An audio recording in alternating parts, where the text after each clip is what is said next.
هل لك سر عند الله بينك أنت وبين الله؟ هل لك صدقات تخفى لا يعلمها إلا الله؟ قصص لا تكشف إلا بكتابك حين ترى الله. ما أحراك بهذا أن يكبر قدرك عند الله. هل لك سر عند الله؟ السلام عليكم ورحمة الله وبركاته. بسم الله الرحمن الرحيم. الحمد لله رب العالمين، وصلى الله وسلم على سيدنا محمد وعلى آله أجمعين. كسر هذا ولا ليال حلقة اللي تمناد برنامج كيني توبرك نلاش جورك مر كله ولا ليال dadku dhamaan annaga dhamaanteen guryaheena dhamaantood waxay baahi u qabaan tababar dhanka guurka ah. Aniga waxaan kula talinayaa wiil kasta oo aadaya dhanka guurka ah in uu u tababarto, in uu maqlo oo daawado barnaamijyada noocan oo kale ah si ay ugu noqoto diyaar garow meesha uu socdo ah. Aabba kasta oo u joogto gabar hadda la soo doonanayo oo irdaha loo soo garaacayo oo guur gaartay waxaa habboon inuu u tababaro dhanka guurka. dowrooyinka noocan oo kaleeta inay waxay ka saacidinayaan amarkaas insha allahu tacaala. xalaqadii horeeto waxaan bilaabnay barnaamij sheeko aan uga hadlaynay caqdiga nikaaxa ama meherka. waxaan uga sheekeynay istikhaarada. waxaanu dhahnay in caqdiga la dhigi karo waqti allaale iyo waqtiga la rabo. waxaan bilaabnay sheeko aan uga sheekeynaynay arkaanul caqdiga. waa maxay arkaan alcaqd, caqd الزواج, heshiiska shaaficiyada agtooda arkaanka caqdiga waa 5: الصيغة والزوجان والشاهدان والولي. siiqada waxay tahay iijaab iyo qabuul, inaad ku dhahdo wiilka gabadhaada aad guursarta aabeed ii guuri gabadhaada oo kugu yiraahdo waa ku guuriye, ama asaga oo kugu dhahdo waxa ku guuriye gabadheeda adigana aad dhahdid waan aqbalay guurkaas. taas waxaa la aqbalid iyo iijaab. nabiga salaatu rabbi wa salaamu alayhi wuxuu leeyahay 3 jidduhunna jidd wa hazluhunna jidd. 3 kaftankoodu waa dhab, dhabtooduna waa dhab. annikaaxu guurka, والطلاق iyo furiinka, iyo warajcatu iyo ku laabashada. nikaaxu waa ziwaajka, waa guurka ma lahan kaftan iyo dheedheel ciyaar lagama helo guurka.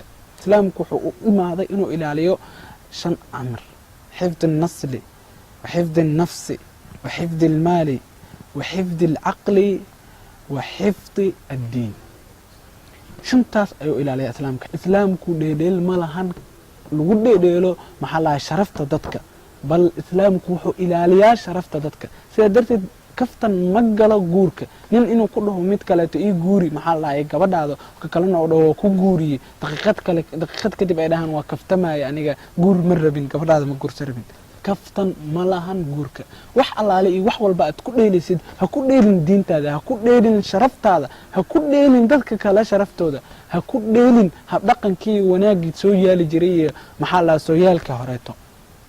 wiil qof uma banaano la fadhiyo saaxiibkiis inuu ku dhaho gabar ayaa ii joogto arag inay ku qalantay in kaleeto, kadibna oo dhahdo waa guursanaya gabadhaada, kadibna oo dhaho waa ku guuriye gabadheeda, kadibna ay dhahaan may waa kaftamayna. kaftan ma lahan, dheeldheelna ma lahan sharafka dadka, bal sharafka dadku waa mid ixtiraam ah oo islaamku uu ixtiraamay oo meel dhigay. siiqada gabadhaada ii guuri waa ku guuriyey waa siiqada guurka. caqdiga zawaajka waxaa la dhahaa waxaa waaye heshiis ila alabad cala ta'biid waay ila alabad. macnaha adiga waxaa leedahay ii guuri gabadhaada kitaabka ilaahay iyo sunnada iyo meherka intaas ma dhehaysid adiga ii guuri gabadhaada muddo shahri, muddo bil muddo sanad ii guuri gabadhaada, ii guuri muddada 3 sano ee jaamacadda aan dhiganayo, ii guuri gabadhaada ilaa aan ka helayo green cardka Mareykanka, ii guuri gabadhaada ilaa aan ka helayo jinsiyadda iyo baasaboorka wadankiina. taas sharciga ma banaano, ma ogola sharciga. haddii caqdiga lagu xiro muddo ama ha yaraato ama ha badnaato muddadaas, maalin, 2 maalin, bil, 3 bil, sanado, caqdigu wuxuu noqonayaa mid xaaraan nikaaxaasna waxaa lagu magacaabaa nikaaxulmutca. nikaaxulmutca waxaa waaye caqdi waqti ku xiran. zawaajka shareecada islaamka waxaa waaye mid caqdi cala ta'biid ila alabad gabadhaada ii guuri aad leedahay waa ku guuriga ku leeyahay. dadka qaar wiilasha qaar dhalinyarada waxaa ku dhacda inay sameeyaan ayagoo u safrayo rabaan inay u safraan wadan reer galbeedka ama Yurub iyo meelahaas oo kaleeta Mareykanka iyo Kanada maxaa la gabadhaasaan guursanayaa waxay u guursanayaa si aan u helo maxaa la baasaboorkooda kadibna waa furaya. wiilku wuxuu leeyahay marka caqdiga dhacayo zawjini ibnataka gabadhaada ii guuri waa ku guurinaya ma sheegayo muddada laakiin qalbigiisa niyadiisa waxaa ku jirto muddadaas intaas aad ka helayso baasaboorkaas. xukunkeedu waxaa waaye zawaajku waa sax laakiin wiilkaas dembi ayuu ku galay dembiilana waaye ilaahayna subxaana watacaala u xisaabinaya waxa qalbigiisa uu ku guuriyey. walaalkii u guurso gabadhan inaad caadi u guursatid ilaahay subxaana watacaala waxaa laga yaabaa inuu khayr badan kaa siiyo. haddaad laakiin u aragtid inaysan ku qalminooda rabinne iska dhaaf ha guursanin. maxaa la jinsiyadaas iyo baasaboorkaasna iska ilow. jinsiyadda wadankaaga iyo meesha aad kusoo barbaartay ha kugu filnaato. sharafka iyo acraadda islaamka laguma dheelo dheedheel iyo kaftan iyo maxaa la dhahay dheedheelna ma gasho.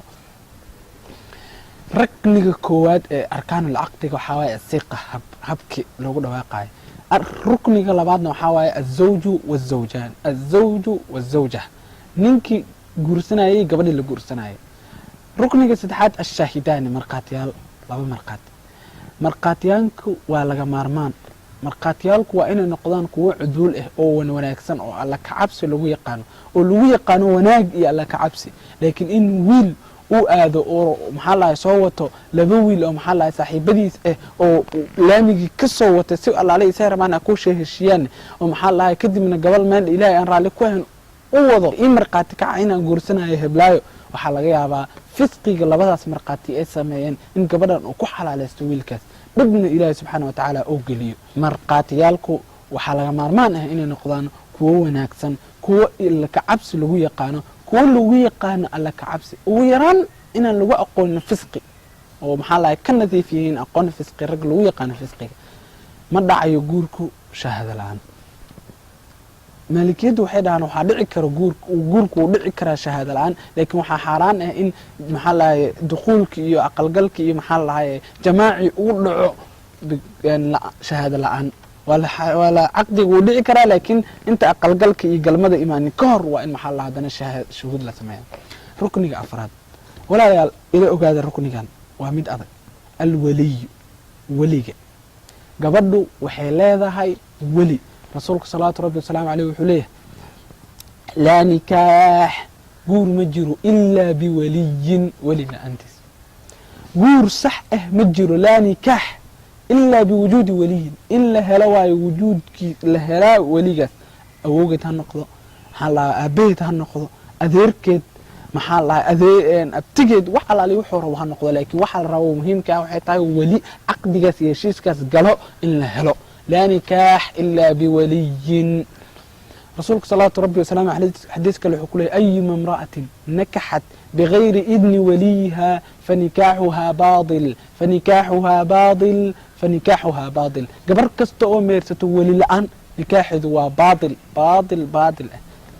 محل هذا فإذا قبر قورسنيسو محل ولي لأنتيس قبر رادينيسو محل إن doorsanaan iyo qoys iyo maxaa la ilmo wanaagsan iyo inay hesho family wanaagsan haddana kadib maxaa la guursanayso wali la'aan wiil xun oo asaga badabaal oo meel cidlaa ka helay oo watay oo kadibna watay marqaatiyaal asxaabtiisa oo meelahaas ka soo watay kadibna uu ku dhaho maxaa la naftaada ii guuri asagiina ee dhaado waa ku guuri kadibna isna oo aqbalo kadibna bil ama laba bil kadib oo ka soo tago maxaa la soona laabasho la'aan bigayr rajca asagoo عند الشافعي وحلق مارمان وليجي.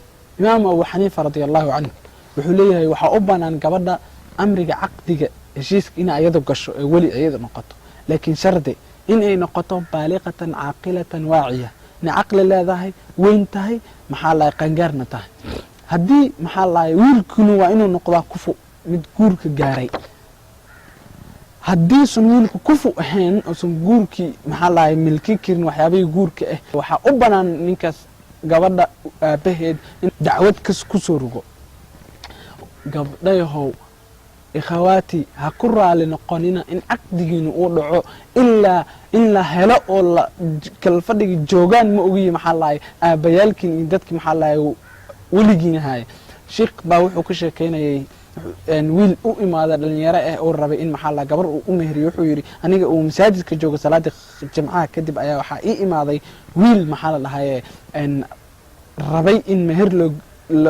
gabar lagu mehriyo kadibna wuxuu ugu dhahay sheekhi waxaan rabaa inaad gabar igu mehrisid ma mehrin kartaa kadib sheekhi wuxuu ku yiri yaa guursanayo aniga ayuu yiri waa 20 jir wiilka wuxuu yiri aniga waa wax guursanayo sheekhi wuxuu ku yiri maxaa qabataa wuxuu yiri wiilkii ardayaan ahay jaamacad dhigto kadib wuxuu yiri sheekhi aawe gabadhi way joogtaa aawe aabaheed wuxuu yiri wiilkii magaalo kaleeto ayuu joogaa ayada waxay ka imaatay magaalo kaleeto kadib wuxuu ku yiri wiilkii aawe marqaatiyaasha kadib wiilku wuxuu yiri waa kuwaan la helaa kadib wuxuu yiri ma ardayda kula dhigata jaamacadda haa ayuu yiri wiilka kadib wuxuu yiri sheekha raali ma ku noqonaysaa in maxaa lahay gabadhaada oo maxaa lahay biri wiil wato saanoo kaleeto oo u wato raali ma ku tahay in biri walaashaada uu wato saasoo kaleeto oo u wato raali ma ku noqonaysaa in maxaa lahay gabadhaada biri maxaa lahay wiil saanoo kaleeto la'aanta adiga aabaheed la'aanta uu wato raali ma ku noqonaysaa wiilkii wuu aamusay woona ooyey ilin ayaa kasoo daadatay